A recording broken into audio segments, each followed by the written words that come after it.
Welcome to the topic String Data Types.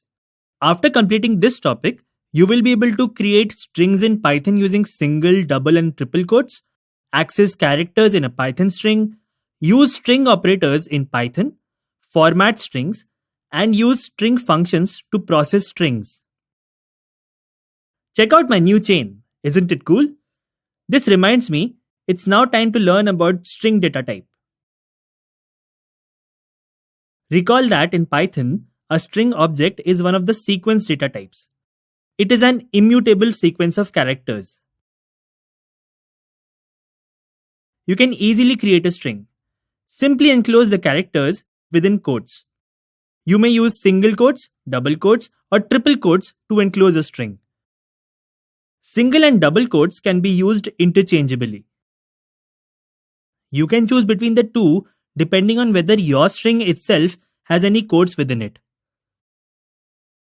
Let's say you have a string with an apostrophe. Then you would use double quotes to enclose it. And if your string has double quotes, you would enclose it in single quotes. Triple quotes are useful when you need to use a multi-line string. Let's say you want to store the lyrics of a song. See what happens when you use single or double quotes. After the first line, the interpreter does not locate the closing quotes and displays an error. However, if you use triple quotes, the multiple lines are recognized and the interpreter recognizes this string. The /n here indicates a new line. You will learn more about these special commands later. For now, you can see the output of multi-line string using the print function.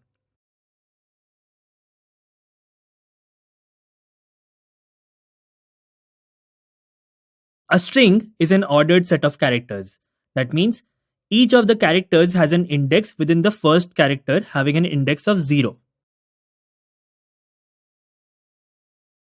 So, you can actually refer to or fetch any of the characters from a string using its index. Pay attention to the syntax used. The variable name followed by the index in square brackets. Feel free to pause the video here and try it out in idle.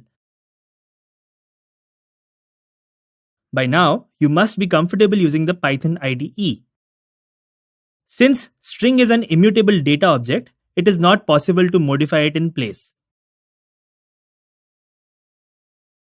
If you attempt to assign a different character at a specific index, you will get an error.